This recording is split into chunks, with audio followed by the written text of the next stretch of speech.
Pues yo me centraría en tres, ¿no? El primero sería este, el de la energía, el energético. Tendríamos luego también el sector de la alimentación. Como hemos visto, Ucrania tiene un fuerte peso en lo que es la exportación de cereales. Y luego otro de los sectores, ¿no?, que considero que también pueden ser de los más perjudicados a nivel de crisis de abastecimiento, de disponibilidad, pues será el sector de la automoción. Hay que tener en cuenta que Ucrania es proveedora mundial en un 70% del gas de neón. Este gas se utiliza para la fabricación de los láseres que a su vez pues, se hacen servir en los procesos de fabricación de los semiconductores para las obleas. No disponer de ese 70% pues puede ser verdaderamente dramático en el medio y largo plazo para el sector, que va a ver como el 70% de esa materia prima pues, se tiene que buscar en otros países, con lo cual vamos a volver a ver una reducción de la oferta, seguiremos teniendo la misma demanda o incluso más y nuevamente pues tendremos repercusiones tanto en precio como en disponibilidad, ¿no? Dentro de la región de Odessa, en Ucrania, es donde se concentra la mayor parte de los fabricantes, de los proveedores de este gas neón. Si bien es cierto que en el corto plazo se sigue informando y se anuncia de que todavía es posible hacer ese suministro, en el medio y largo plazo, según cómo evolucione este conflicto, pues sí que peligra, ¿no?, ese abastecimiento del gas neón para la fabricación.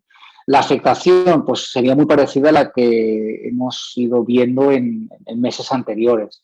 El no disponer de estos semiconductores lo que llevaría es que a las principales productoras, ¿no?, del sector de la automoción tengan que paralizar sus líneas por no disponer de estos microchips para poderlos implementar en los vehículos. Pero lo que sí que es cierto es que el sector todavía no se había recuperado de la crisis de la COVID, todavía seguía arrastrando y sigue, porque tenemos que hablar en presente, sigue arrastrando pues, esos problemas de abastecimiento, de disponibilidad de stock y sobre todo de un encarecimiento de los precios generalizados. Tenemos que hablar de que hay pues, componentes, ¿no?, microchips que a lo mejor antes de toda la crisis costaban menos de €1 y a raíz de toda esta escasez de material han alcanzado precios de hasta 60 o 100 euros, ¿no?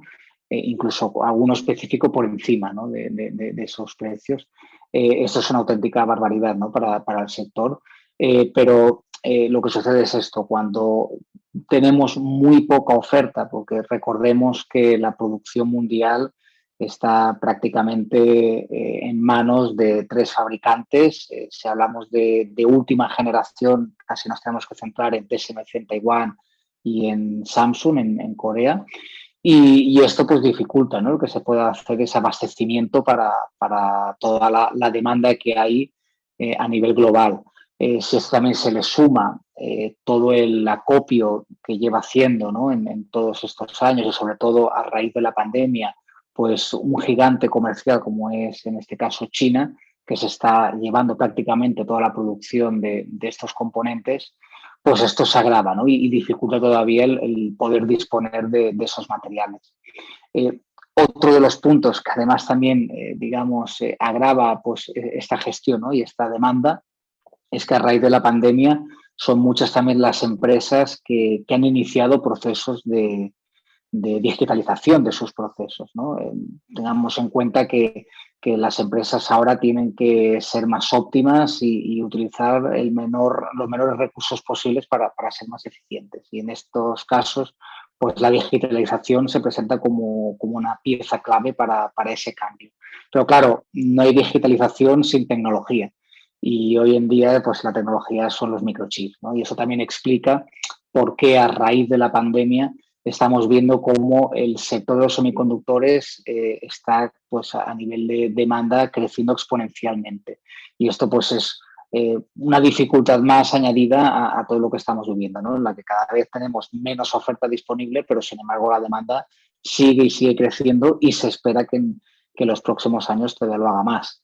Si ahora en medio, ¿no?, de un conflicto armado en el que la tecnología pues, también es pieza clave se requiere de esos semiconductores quizás para la fabricación, pues podemos ver como parte de esos microchips pues se tengan que acabar derivando a esta industria. Eso sí que es hablar de hipótesis, ¿no?, a futuro, pero que en este escenario pues realmente todo es posible.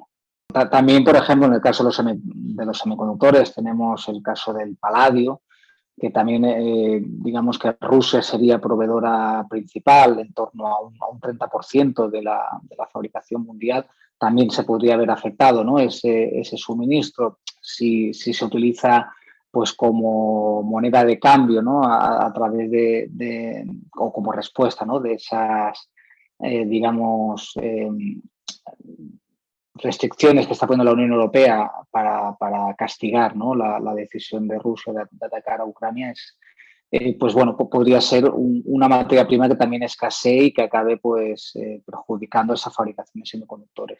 Y como bien decías, ¿no?, lo que es metal, aluminio, ya estamos viendo, ¿no? Por ejemplo, las cápsulas de café que utilizan pues el aluminio, hemos visto como en pocas semanas han encarecido su precio. Realmente esto ya venía, no es solo específico de esta época de conflicto armado, ya veníamos arrastrando ese encarecimiento a raíz de la pandemia y de esa reducción de la disponibilidad de materia prima, pero podríamos decir que la guerra lo que está haciendo es todavía empeorarlo y quizás agravarlo, ¿no? A nivel de fabricación en sí de los semiconductores, de los microchips, sí que es cierto que la solución, no en el corto plazo, por desgracia, no nos queda otra que lidiar de la mejor manera posible la situación que tenemos, pero sí que en el medio y largo plazo, y que esto ya se ha impulsado y se ha puesto en marcha, sobre todo a raíz de la pandemia, pues consiste en volver a relocalizar parte de la industria en Europa, ¿no?, cuando hablamos de fabricación de microchips. Depender con tanto peso de países de fuera del entorno a miles y miles de kilómetros, pues en una situación de crisis como la actual, pues dificulta mucho ese suministro. Y hay proyectos ya encima de la mesa y empresas como TSMC o incluso Intel ya están invirtiendo y valorando esos proyectos para el despliegue de este tipo de producción en Europa, sobre todo en territorio alemán o incluso en Holanda se puede llegar a dar. Pero sí que es cierto cuando hablamos también de materia prima, ¿no?, de minerales, en el caso o también del gas neón, aquí ya es más difícil, aquí ya dependemos de que el territorio disponga de esa materia prima que se encuentra pues, de forma natural. Y esto ya es más difícil, ¿no? Y aquí sí que, por desgracia, vamos a depender en gran medida de países como son en este caso China o como pueda ser Rusia. Con lo cual, una situación como la actual pues tensiona muchísimo la cadena de suministro porque nos obliga a depender en exceso de estos territorios. En el caso, por ejemplo, del gas natural, ¿no? Sí que es cierto que, por ejemplo, a nivel de España no hay tanta afectación, estamos hablando de que de Rusia dependemos en torno a un 5%, pero en Europa sí que hay una gran dependencia, ¿no? Y un corte de suministro de este gas natural pues pondría en verdadero riesgo, ¿no?, la viabilidad del sector asociado. ¿Existen alternativas? Sí, se puede pues, importar a través de vía marítima, ¿no?, de gas natural licuado. Pero hay que tener en cuenta, pues, como llevamos hablando, ¿no?, son materias primas cuya producción no es infinita, ¿no? Y en estos momentos los principales exportadores, por ejemplo, del gas natural licuado, como puede ser Estados Unidos, Qatar o en este caso Australia, se encuentran casi por encima ya de su capacidad productiva. Con lo cual, si hubiese un corte, en este caso, de ese suministro ruso, pues dificultaría, ¿no? Habría muchísima demanda de esta materia prima y volveríamos pues, a ver un encarecimiento de los precios, ¿no? Con lo cual, en ese corto plazo es difícil el poder encontrar alternativas que sean fácilmente aplicables y que no tengan un coste, ¿no? Todas las alternativas que podemos encontrar en el corto plazo son parches, son urgencias y lo que llevan es a esto, ¿no?, a tener que acabar pagando más por esa materia prima.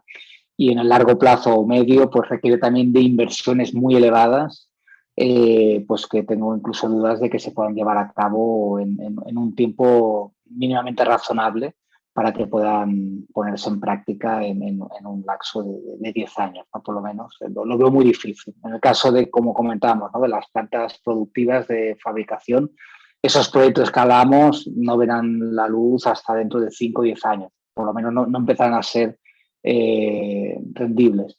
Con lo cual se presenta complicado el corto plazo para el sector.